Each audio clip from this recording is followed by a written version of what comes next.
नमस्कार। Global competition college के online platform पर आपका स्वागत है। मैं राजेंद्र रेवाड़ आपको राजस्थान का भूगोल जो चल रहा था उससे ही आगे का भाग अपन पढ़ने जा रहे हैं।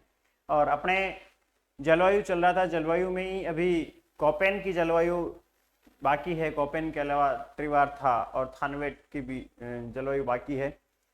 तो अपने जो अभी चल रहा है इसमें अपन अभी जो देख रहे हैं वो है वायुदाब। वायुदाब वायुदाब क्या है, सबसे पहले ये देखते हैं। देखो, वायुदाब का और तापमान का अपन ने एक संबंध देखा था। जहां वायुदाब ज्यादा होता है वहां तापमान कम होता है, जहां तापमान ज्यादा होता है वहां वायुदाब कम होता है। ये संबंध अपन ने देखा था। अपने टॉपिक का नाम है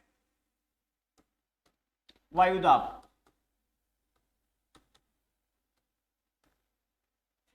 वायुदाब का अपन ने देखा जो था वो ये देखा था कि जहां वायुदाब ज्यादा होता है वहां तापमान कम होता है। ये अभी बहुत ज्यादा काम आएगा ये, तो इसको आप देखना ढंग से। जहां वायुदाब कम होता है वहां तापमान ज्यादा होता है। इसका अर्थ क्या हुआ? इसका अर्थ ये हुआ कि तापमान कब ज्यादा होता है? तापमान अपने गर्मियों में ज्यादा होता है, तो गर्मियों में ज्यादा होता है। इसका मतलब गर्मियों में वायुदाब क्या होगा? गर्मियों में वायुदाब कम होगा। तापमान सर्दियों में कम होता है, तो देखो वायुदाब क्या है? ज्यादा। यानी वायुदाब जो है वो सर्दियों में ज्यादा होता है और गर्मियों में कम होता है। तो इसी को अपन ध्यान में रखते हुए आगे पढ़ रहे हैं।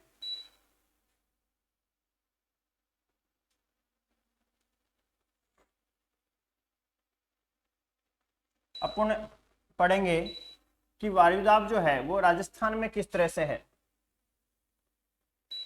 राजस्थान में किस तरह से वायुदाब है।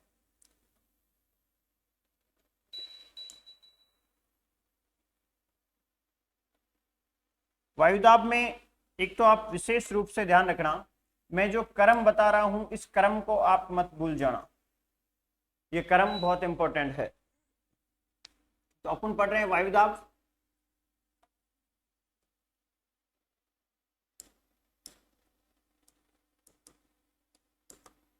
इस वायुदाब में अपन देख रहे हैं, वायुदाब में जो वायुदाब की सम वायुदाब की जो रेखाएं हैं वो देख रहे हैं। वायुदाब में सबसे पहले अपन देखते हैं वायुदाब जो है वो वायुदाब किससे मापा जाता है। मापने का यंत्र तो बैरोमीटर। और वायुदाब जो मापा जाता है उसकी इकाई क्या होती है? तो इसकी इकाई होती है मिलीबार। मिलीबार ये इकाई है वायुदाब मापने की। अब अपने राजस्थान में जो वायुदाब की रेखाएं हैं वो किस तरह से है, ध्यान रखना। एक रेखा अपन देखेंगे जो जुलाई माह की देखेंगे, एक रेखा देखेंगे जनवरी माह की, यानी एक गर्मी की और एक ठंडे की। दो तरह से राजस्थान में वायुदाब को अपन देख रहे हैं। तो सबसे पहले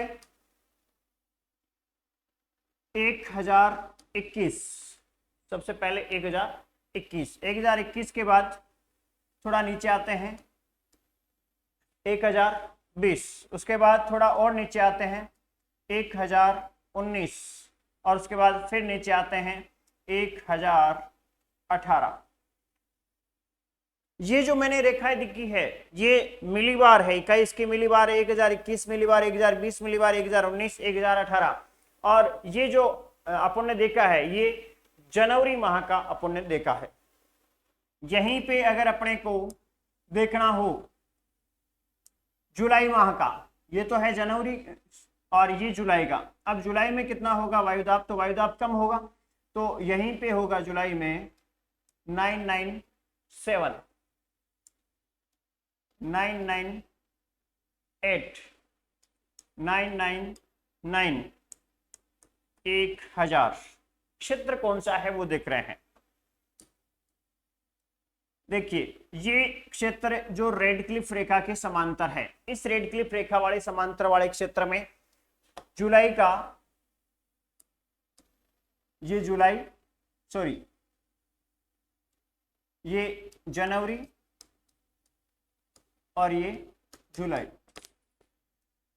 तो इस क्षेत्र में जनवरी में 1021 यहां पे, और ये जो जैसलमेर, बीकानेर, चूरू का ये जो क्षेत्र है, इस क्षेत्र में ये जो क्षेत्र है इसमें 1020 और 998 अपने मिलेगा जुलाई में और 1020 मिलेगा जनवरी में।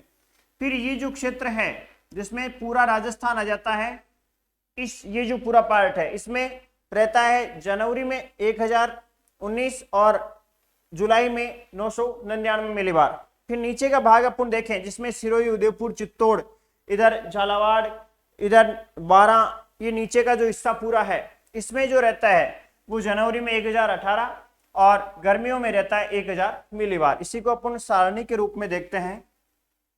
तो सारणी के रूप में आपको लिखना कैसा है, आप लिखें ऊपर ही ऊपर वायुदाब, वायुदाब में मिलीबार में अपनी इकाई है,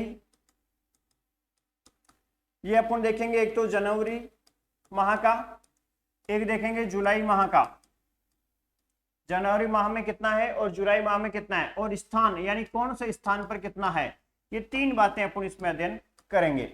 जनवरी माह में 1021, 1020, 1019, 1018 ये मिलीबार में है सारा। और फिर जुलाई माह में 997, 998, 999, 1000 कहाँ का है ये, अगर स्थान विशेष की अपन बात करें तो ये है रेडक्लिफ रेखा के समांतर,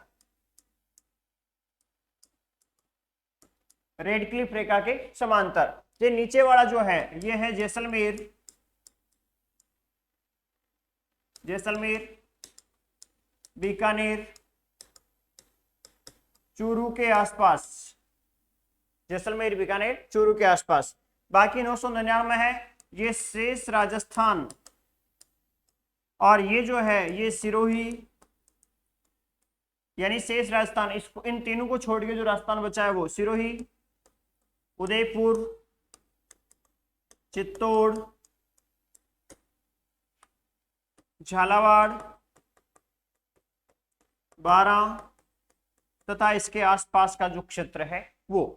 एक बार पुनः बैक साइड चल के मैं आपको बता देता हूं, एक बार देख लें। जनवरी में 21, 20, 19, 18 अपन ने देखा था तापमान ज्यादा होता है तो वायुदाब क्या होता है, कम। तापमान ज्यादा है तो देखो वायुदाब कम है, और यहां देखो तापमान कम रहता है जनवरी में तो वायुदाब क्या है, ज्यादा।